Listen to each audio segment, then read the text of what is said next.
అందరికీ నమస్తే, welcome back to Shri Sai tutorial. ఈరోజు న్యూస్ పేపర్స్లో వచ్చినటువంటి విద్యా ఉద్యోగానికి సంబంధించి చాలా అప్డేట్స్ అయితే ఉన్నాయి. వాటన్నింటికి సంబంధించిన పూర్తి వివరాలను అయితే మనం క్లియర్గా తెలుసుకుందాం. తెలుసుకునే ముందు వీడియోని చూస్తున్నటువంటి ప్రతి ఒక్కరు కూడా తప్పకుండా లైక్ చేసేటువంటి ప్రయత్నం అయితే చేయండి.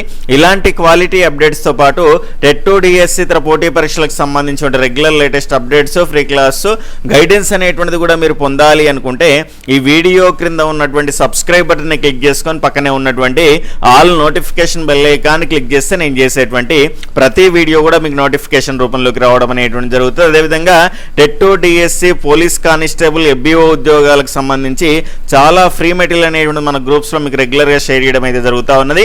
ఇంకా ఎవరైనా మన గ్రూప్స్లో జాయిన్ అవ్వని వాళ్ళు ఉంటే ఈ వీడియో యొక్క టైటిల్ మీద క్లిక్ చేసారనుకోండి, డైరెక్ట్గా మీకు బ్లూ కలర్లో లింక్స్ అనేటువంటి కనిపిస్తాయి. అక్కడ నుంచి జాయిన్ చేసి ఈ ఫ్రీ సర్వీస్ అనేటువంటిది ఎప్పటికప్పుడు మీరు పొందడానికి అవకాశం అనేటువంటిది అయితే ఉంటుంది. ఇక మొదటి అంశం చూసుకుంటే డిసెంబర్లో డిఎస్సి నియామక పరీక్ష అని ఏపీకి సంబంధించిన అప్డేట్ అయితే మనం చూడొచ్చు.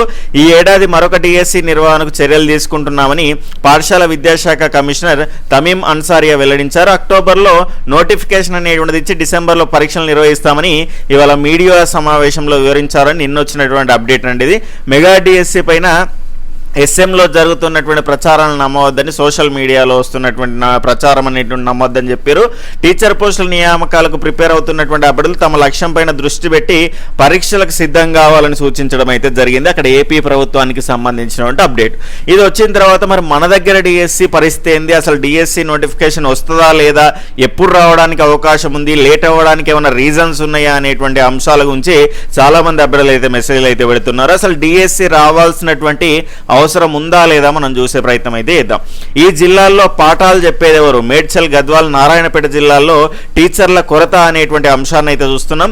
దీనికి సంబంధించి ఈ రకమైనటువంటి కొరత ఉండడం వల్ల ఈ జిల్లాలతో పాటు రంగారెడ్డి, సంగారెడ్డి, కామారెడ్డి, మెదక్, నల్గొండ, సిరిసిల్ల, నిర్మల్, ఆసిఫాబాద్, ఆదిలాబాద్ జిల్లాలో ఉన్నట్లు ఈ రకంగా కొరత అనేటువంటిది మనకు గుర్తించడం అయితే జరిగింది. ఆ మేరకు రాష్ట్ర వ్యాప్తంగా 1173 మంది టీచర్లు కావాలని పాఠశాల విద్యాశాఖ జూన్ మొదటి వారంలోనే రాష్ట్ర ప్రభుత్వానికి ప్రతిపాదనలు అందజేసింది. అందులో 439 ఎస్జిటీలు కాగా మిగిలినవి 734 స్కూల్ అసిస్టెంట్ ఉద్యోగాలు అనేటువంటి అంశం. ఇప్పుడు ఉన్నటువంటివి కొన్ని జిల్లాలే. మనకి ఇక్కడ చూసుకుంటే మిగిలినటువంటి మొత్తంగా 33 జిల్లాల పరంగా మనం చూసుకుంటే ఖచ్చితంగా టీచర్ల కొరత అనేటువంటిది కొట్టొచ్చినట్టుగా కనిపిస్తూ ఉన్నది. ఎందుకంటే రిటైర్మెంట్స్ అనేటువంటివి కూడా రెగ్యులర్గా మనకు అవుతానే ఉన్నాయి. ఇప్పుడు ప్రజెంట్ ఇప్పుడు ఉన్నటువంటి అడ్డంకిగా మనం చూసుకుంటే కనుక రేషనలైజేషన్, ఇక్కడ సర్దుబాటు ప్రక్రియ అనేటువంటి జరుగుతూ ఉన్నది. అది కూడా తుది దశకు కూడా రావడం అయితే జరిగింది.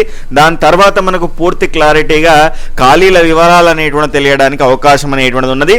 ఎప్పటికప్పుడు ఖాళీ అయినటువంటి వాటిని కూడా మన డైరెక్టర్ ఆఫ్ స్కూల్ ఎడ్యుకేషన్ దగ్గరికి వెళ్ళినప్పుడు అభ్యర్థులకు కూడా చెప్పడం అయితే జరిగింది. ఎప్పటికప్పుడు దానికి సంబంధించినటువంటి ఖాళీలకు సంబంధించినటువంటి అంశాలన్నింటినీ కూడా మేము ఆర్థిక శాఖకు పంపిస్తున్నాం. ఒకవేళ అనుమతి వస్తే కనుక డిఎస్సి నోటిఫికేషన్ విడుదల చేయడానికి ఎలాంటి ఇబ్బంది లేదు అనేటువంటి అంశాన్ని కూడా ఇక్కడ అభ్యర్థులకు అయితే తెలియజేయడం అయితే జరిగింది. కాబట్టి ఇక్కడ ఒక అంశాన్ని అయితే మనం గుర్తుపెట్టుకోవచ్చు. నేను ఇప్పుడే వస్తుంది అనేటువంటి అంశాన్ని మీకు చెప్పి మభ్యపెట్టదలుచుకోలేదు, కానీ ఒక డిఎస్సి నోటిఫికేషన్ అయితే ఖచ్చితంగా ఉంటుంది. ఆ అంశాన్ని మీరు గుర్తుపెట్టుకోండి. అది ప్రభుత్వం తీసుకునే నిర్ణయం పైన ఆధారపడి ఉంటుంది. ఆ అంశాన్ని మాత్రం మైండ్లో పెట్టుకోండి. కాబట్టి ఇప్పుడు రాను పోస్టుల సంఖ్య అనేటువంటిది తగ్గుతున్నది, పోటీ అనేటువంటిది పెరుగుతున్నది. కాబట్టి ఆ నోటిఫికేషన్ ఎప్పుడు వచ్చినా మనం సాధించాలి అనుకుంటే కనుక మన యొక్క పార్ట్ టైం జాబులు చేస్తున్నప్పటికీ కూడా, మిగిలినటువంటి మన వేరు కార్యక్రమాల్లో నిమగ్నం అయినప్పటికీ కూడా దీనిపైన ఫోకస్ చేస్తూ మిగిలినటువంటి ప్రక్రియలు చేసుకుంటా ఉంటేనే మనకు ఆ ఉద్యోగం సాధించడానికి అవకాశం అనేటువంటిది అయితే ఉంటుంది. కాబట్టి అది మాత్రం మీరు వద్దు, ఆ అంశాన్ని గుర్తుపెట్టుకోండి. ఖచ్చితంగా డిఎస్సి నోటిఫికేషన్ ఎంత లేట్ అయినా కూడా, అంటే ముందే రావడానికి అవకాశం లేదని చెప్పట్లేదు, కానీ ఒకవేళ ఎన్ని కారణాల వల్ల అయినా కూడా లేట్ అయినప్పటికీ కూడా బిఫోర్ ఎలక్షన్స్ అయితే ఒక నోటిఫికేషన్ అనేటువంటిది ఖచ్చితంగా ఉంటుంది. ఆ అంశాన్ని మీరు మైండ్లో పెట్టుకునే ప్రయత్నం అయితే చేయండి. ఒకవేళ మీరు పార్ట్ టైం ఉద్యోగాలకు ప్రిపేర్ అవుతున్నా కూడా సీరియస్గా రోజు 4 నుంచి 5 గంటలు అయితే ప్రిపేర్ అవుతేనే డిఎస్సిలో జాబ్ సాధించడం అనేటువంటిది సాధ్యమయ్యేటువంటి ప్రక్రియ. దాన్ని కూడా మీరు గుర్తుపెట్టుకునే ప్రయత్నం అయితే చేయండి. ఇప్పుడు ప్రజెంట్ ప్రజెంట్ ఉన్నటువంటి నోటిఫికేషన్లు ఏంటి సార్ అంటే ఫారెస్ట్ బీట్ ఆఫీసర్ ఉద్యోగాలకు సంబంధించి ఈ నెల నోటిఫికేషన్ ఖచ్చితంగా రావడానికి అవకాశం ఉంది. కానిస్టేబుల్ ఉద్యోగాలకు ఆల్రెడీ నోటిఫికేషన్ వచ్చింది. ఒకవేళ మీరు ఎవరైతే డిఎస్సికి ప్రిపేర్ అవుతున్నటువంటి వాళ్ళు ఉన్నారో మీకు వీటికి సంబంధించి ఎలిజిబిలిటీ క్రైటీరియా ఉంటే కనుక వీటిలో కూడా మీ అదృష్టాన్ని పరీక్షించుకునేటువంటి ప్రయత్నం అయితే చేయండి. ఆ అంశాన్ని గుర్తుపెట్టుకోండి. ఎందుకంటే ముందు మనకు ఒక ఉద్యోగం కావాలి, దాని తర్వాత మనకు నచ్చిన ఉద్యోగం. ఆ అంశాన్ని మాత్రం మీరు చూసుకునేటువంటి ప్రయత్నం అయితే చేయండి. అయితే ఇక్కడ ఎస్ఐటి ఉద్యోగాలు కూడా మనకు పెరగడానికి అవకాశం ఉంది. అంటే ఇక్కడ చాలా మంది ఏం అడుగుతున్నారంటే మరి ఇక్కడ విద్యా వాలంటీర్లకు సంబంధించి జోగులాంబ గద్వాల జిల్లాకు సంబంధించి వచ్చింది కదా, మరి మిగిలినటువంటి జిల్లాలకు కూడా విద్యా వాలంటీర్లకు సంబంధించిన నియామ ప్రక్రియ జరుగుతుందా అంటే అక్కడ ఆ జిల్లాల్లో కలెక్టర్ గారు, గద్వాల జిల్లాకు సంబంధించినటువంటి కలెక్టర్ గారు అక్కడ చొరవ తీసుకొని అక్కడ కొరత అనేటువంటి తీవ్రంగా ఉండడం వల్లనైతే ప్రజెంట్ దానికి సంబంధించిన నోటిఫికేషన్ వచ్చింది.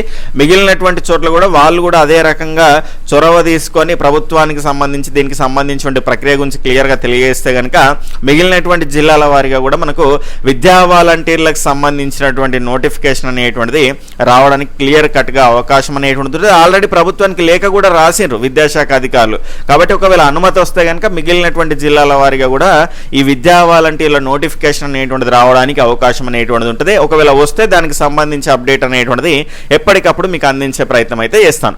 దాని తర్వాత కనుక చూసుకుంటే ఇక్కడ మనకు సిబిఎస్ఈ పాఠశాలగా మోడల్ స్కూళ్ళు అనేటువంటి అప్డేట్ అయితే చూస్తున్నాం. రాష్ట్ర వ్యాప్తంగా 194 మోడల్ స్కూళ్లను సిబిఎస్ఈ పాఠశాలగా మార్చాలని పాఠశాల విద్యాశాఖ ప్రభుత్వానికి తాజాగా ప్రతిపాదనలు అందజేసింది. సిబిఎస్ఈ సిలబస్ అనుసరిస్తే ప్రవేశాల సంఖ్య పెరిగేటువంటి అవకాశం ఉంది. అదనంగా ప్రీ ప్రైమరీతో పాటు 1 నుంచి 5వ తరగతుల్లోనూ ప్రారంభించాలని డైరెక్టర్ నవీన్ నికోలస్ గారు అయితే తెలపడం అయితే జరిగింది. ప్రభుత్వం అనుమతిస్తే వచ్చే విద్యా సంవత్సరం 2027-28 నుంచి అమలు చేయాలన్నది ఆయన ఆలోచన. దీనికి అనుగుణంగా ఆయా పాఠశాల సిబిఎస్ఈ బోర్డు నుంచి ఎఫిలియేషన్ పొందాల్సి అయితే ఉంటుంది. ఈ రకంగా మనకు 1 to 5th క్లాసులు కూడా యాడ్ చేసారు అనుకోండి అందు మోడల్ స్కూల్స్లో ఖచ్చితంగా మనకు ఎగ్జిటివ్ పోస్టులు అనేటువంటివి పెరుగుతాయి. మిగిలినటువంటి పోస్టులు స్కూల్ అసిస్టెంట్ వాళ్ళకి సంబంధించి కూడా అందులో పోస్టులు అనేటువంటివి పెరగడానికి క్లియర్ కట్గా మనకి ఇక్కడ అవకాశం అనేటువంటిది ఉన్నది. కాబట్టి ప్రభుత్వం అనుమతిస్తే నెక్స్ట్ ఇయర్ నుంచే దీనికి సంబంధించిన అమలు ప్రక్రియ అనేటువంటిది అయితే ఉంటుందంట. క్లియర్గా ఒకసారి చూసుకునే ప్రయత్నం అయితే చేయండి. అంటే డిఎస్సి ఉండదు అనడానికి మనకు రీజన్స్ అయితే లేవు, డిఎస్సి ఉండడానికే రీజన్స్ అనేటువంటివి ఎక్కువగా ఉన్నాయి. కాబట్టి మీరు అనవసరంగా ఇబ్బంది పడకండి. ఏదున్నా కూడా మనం మంచి ఇక్కడ మనకు దానికి సంబంధించి మనం క్లియర్గా అనాలిసిస్ అనేటువంటి చేసుకోవాల్సినటువంటి అవసరం ఉన్నది. రెగ్యులర్గా ప్రిపేర్ కావాల్సినటువంటి అవసరం అనేటువంటిది అయితే ఉన్నది. ఇక నెక్స్ట్ అంగన్వాడీ ఉద్యోగాలకు సంబంధించి కూడా మనకు జగిత్యాల జిల్లాకు సంబంధించి ఓపెన్ కావడం అయింది. దానికి సంబంధించి ఇక్కడ 7 ఆగస్టు నుంచి అయితే స్టార్ట్ అయింది. 21 ఆగస్టు వరకు అయితే దానికి సంబంధించినటువంటి చివరి తేదీ అయితే ఉంది. మిగిలినటువంటి కరీంనగర్కి సంబంధించి 18 ఆగస్టు, దాని తర్వాత సిద్దిపేటకు సంబంధించి కూడా మనకు స్టార్ట్ కావడం అయితే జరిగింది 5 ఆగస్టుకే. దాని తర్వాత 15 ఆగస్టు వరకు అయితే మనకు అవకాశం అయితే ఉంది. దాని తర్వాత హైదరాబాద్కు 29 జూలైకి స్టార్ట్ అయింది. 22 ఆగస్టు వరకు అయితే అవకాశం ఉంది. దాని తర్వాత ప్రజెంట్ అయితే ఈ జిల్లాలు, మిగిలినటువంటి జిల్లాల వారికి కూడా నోటిఫికేషన్స్ అనేటువంటి రెగ్యులర్గా వస్తూ ఉన్నాయి. రోజు 1, 2 ఆ రకంగా వస్తూనే ఉన్నాయి. దాని తర్వాత మనకి ఇక్కడ ఈ మిగిలిన జిల్లాలకు నోటిఫికేషన్ రాకపోవడానికి రీజన్ ఏంటంటే అక్కడ ఉన్నటువంటి ఖాళీల వివరాలు, దానికి సంబంధించిన డాటా రిజర్వేషన్ ఆ ప్రక్రియ అంతా కూడా పూర్తి కాకపోవడం వల్ల ఆ రకంగా ఏవైనా క్లియర్ వేకెన్సీస్ ఉంటే ప్రమోషన్స్ అవన్నీ క్లియర్ చేసిన తర్వాత మిగిలినటువంటి ఖాళీలకు అయితే ఈ రకంగా నోటిఫికేషన్ అయితే ఇస్తూ ఉన్నారు. ఆ రకంగా మనకు లేట్ అవుతూ ఉన్నది. మిగిలినటువంటివి కూడా తొందరగా పూర్తి చేయాలని అధికారులకైతే ఆదేశాలు కూడా అందడం జరిగింది. కాబట్టి ఆ ప్రక్రియ కూడా ఖచ్చితంగా జరుగుతుంది. దాని తర్వాత కనుక చూసుకుంటే ఇప్పుడు మనకు ఈ మంత్లో రావడానికి అవకాశం ఉన్నటువంటి పోస్టులు ఎఫ్బిఓకి సంబంధించిన ఉద్యోగాలకు నోటిఫికేషన్ ఖచ్చితంగా వస్తుంది. దానికి సంబంధించినటువంటి సన్నాహాలను కూడా టీజీపీఎస్సీ అనేటువంటిది మొదలు పెట్టింది. ఈ నెలలోనే నోటిఫికేషన్ అనేటువంటిది రావచ్చు క్లియర్గా. ఇక 10th ఇంటర్ డిగ్రీ అర్హతతో 2615 ఉద్యోగాలకు నోటిఫికేషన్. ఆర్మీ ఆర్డినెన్స్ కాప్స్కు సంబంధించి 2615 ఉద్యోగాలకు నోటిఫికేషన్ విడుదలైంది. Tradesmen, firemen, MTS, junior office assistant, material assistant పోస్టులు అయితే ఉన్నాయి. జాబ్ను బట్టి 10th ఇంటర్ డిగ్రీ ఉత్తీర్ణత, ఇంగ్లీషు, హిందీ, టైపింగ్ వచ్చినటువంటి వారు అర్హులు. ఈ నెల 24 నుంచి సెప్టెంబర్ 23 వరకు అప్లై చేసుకోవచ్చు. రాత పరీక్ష, పీఈటీ, టైపింగ్ టెస్ట్ ఆధారంగా ఎంపిక చేస్తారు. దీనికి సంబంధించి మనకి ఇక్కడ అఫీషియల్ సైట్ కూడా ఉన్నది. ఇంట్రెస్ట్ ఉంటే కనుక అప్లై చేసుకునే ప్రయత్నం అయితే చేయండి. ఇక నెక్స్ట్ చూసుకుంటే మనకు 2218 ఉద్యోగాలు అప్లై చేశారంటూ దేశవ్యాప్తంగా ఉన్నటువంటి ఏఐఐఎంఎస్లలో 2218 నర్సింగ్ ఆఫీసర్ పోస్టులకి ఈ నెల 13 వరకు అయితే దరఖాస్తులు చేసుకోవచ్చు. Mangalagiri AP, Bibinagar TG ఎయిమ్స్లోనూ ఖాళీగా ఉన్నాయి. బీఎస్సీ ఆనర్స్, నర్సింగ్ లేదా డిప్లొమాతో పాటు 2 ఏళ్ల అనుభవం ఉన్నవారు అర్హులు. వయసు 18 నుంచి 30 ఏళ్ల మధ్య ఉండాలి. రిజర్వేషన్ బట్టి సడలింపు ఉంటుంది. సెప్టెంబర్ 12, 30 తేదీల్లో 2 దశల పరీక్ష ద్వారా ఎంపిక చేస్తారు. ఇక్కడ అఫీషియల్ వెబ్సైట్ అయితే ఉంది, చూసుకునేటువంటి ప్రయత్నం అయితే చేయండి. ఇంట్రెస్ట్ ఉన్న వాళ్ళు ఎవరైనా అవకాశం ఉంటే అప్లై చేసుకునే ప్రయత్నం అయితే చేయండి. ఇక నెక్స్ట్ లోకల్ బ్యాంక్ ఆఫీసర్ పోస్టులకు సంబంధించిన నోటిఫికేషన్ అయితే వచ్చింది. మొత్తం ఖాళీలు వచ్చేసి 548. దాని తర్వాత తెలంగాణ రాష్ట్రంలో 41 పోస్టులు ఉన్నాయి. గుర్తింపు పొందిన యూనివర్సిటీ నుంచి ఏదైనా డిగ్రీ ఉన్నటువంటి వాళ్ళు అవకాశం అయితే ఉంటుంది అప్లై చేసుకోవడానికి. ఏదైనా షెడ్యూల్ కమర్షియల్ బ్యాంకు లేదా ప్రాంతీయ గ్రామీణ బ్యాంకులో క్లరికల్ ఆఫీసర్ క్యాడర్ అభ్యర్థులు కనీసం 7 పోస్టు క్వాలిఫికేషన్ అనేటువంటి అనుభవం అయితే ఉండాలి. ఒకవేళ ఈ క్వాలిఫికేషన్స్ ఉంటే కనుక తప్పకుండా మీరు అప్లై చేసుకునేటువంటి ప్రయత్నం అయితే చేయండి. ఇక నెక్స్ట్ పోలీసు ఉద్యోగాలకు వయో పరిమితి పెంచండి. సీఎం రేవంత్కు ఈ బీసీ సంక్షేమ సంఘం జాతీయ అధ్యక్షుడు రవీందర్ రెడ్డి లేఖ రాశారు.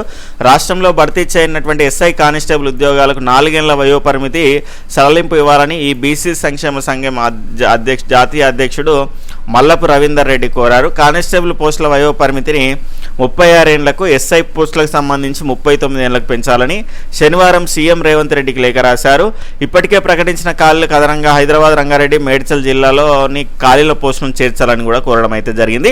ఇక్కడ దీనికి సంబంధించిన ఏజ్కు సంబంధించి చాలా పోరాటాలు అయితే చేస్తున్నారు కాబట్టి ప్రభుత్వం కూడా ఒకసారి ఆలోచించాల్సినటువంటి అవసరం ఉంది. ఎందుకంటే నోటిఫికేషన్ లేట్ అవుతున్నాయి కాబట్టి ఈ ఏజ్ అనేటువంటిది చాలా మ్యాటర్ అనేటువంటిది అవుతుంది. ఇక్కడ ఖచ్చితంగా దీనిపైన ఒకసారి క్లియర్గా డెసిషన్ తీసుకోవాల్సినటువంటి అవసరం అయితే ఉంటుంది. అంటే జనరల్కి సంబంధించినటువంటి ఉద్యోగాలు కూడా తీసుకున్నారు కానీ దీనికి సంబంధించి యూనిఫామ్ సంబంధించినటువంటి వాటికైతే కొంత ఇబ్బంది అయితే పడుతున్నారు అభ్యర్థులు. చూసుకునేటువంటి ప్రయత్నం అయితే చేయాలి. ఇక ఈ రకంగా ఈరోజు న్యూస్ పేపర్స్లో వచ్చినటువంటి విద్యా ఉద్యోగ సమాచారం అయితే ఉంది. ఇది మీకు ఉపయోగపడ్డది అనిపిస్తే మీ యొక్క ఫ్రెండ్స్కి కూడా షేర్ చేయండి. బాయ్, టేక్ కేర్, జై హింద్.